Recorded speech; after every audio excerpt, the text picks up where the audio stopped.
So here we are standing in the spring gardens at Belvoir Castle. Unusually, Belvoir was noted for its landscapes and its capability around landscapes, but it's never really had a woodland garden. And that's something which we together have been working on to create. And looking up the hill behind us, you see the 10 years on from what was a piece of enclosed woodland, and today it's a woodland garden in the making.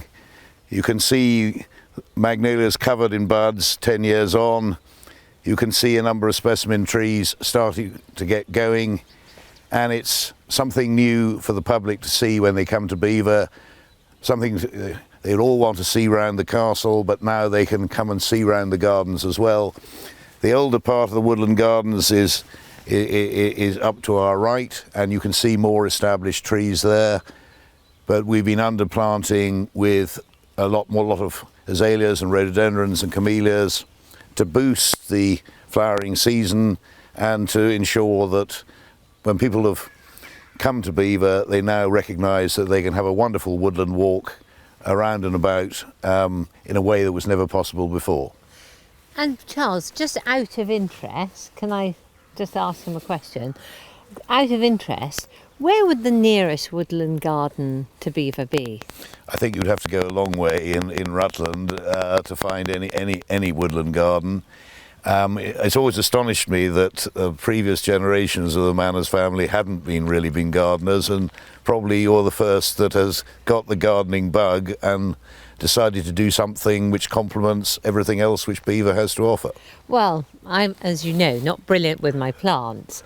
Charles, was it me that met you how many years ago at the Chelsea Flower Show? Oh, it was about 22 years ago at the Chelsea Flower Show. You flounced up and announced that you'd like me to come and do a bit of gardening for you, to do a garden, and for free, of course, and you'd put up a plaque and it would all be wonderful, and one day you might even have a garden centre here, and one day we might even sell some plants to you. And I said that was utterly ridiculous. And I remember, Charles. And I, piss off, Dutchess, I think was really where we got to. And the reality was that I knew if I was outrageous enough, we would probably fall for it, and here we are 22 years on.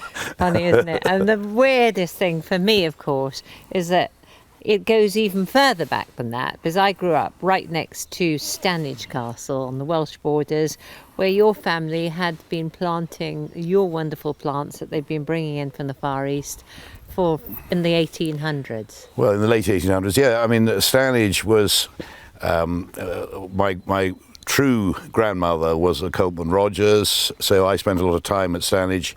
But previous generations, when conifers and rare oaks came back from China, it was thought that the Cornish climate was probably too mild.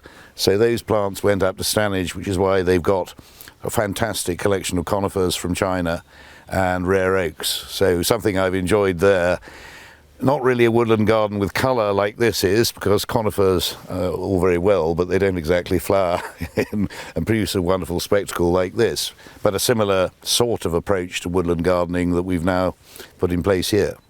And your advice to me has always been, I will make sure one day you have a national collection here at Belvoir. Well, we've been planting a lot of Starrex and Stewartia, which are unusual species, and they're particularly relevant to Belvoir because they're summer flowering, and we want the visitors here in the summer, when the rhododendrons are largely over, to have something different to see.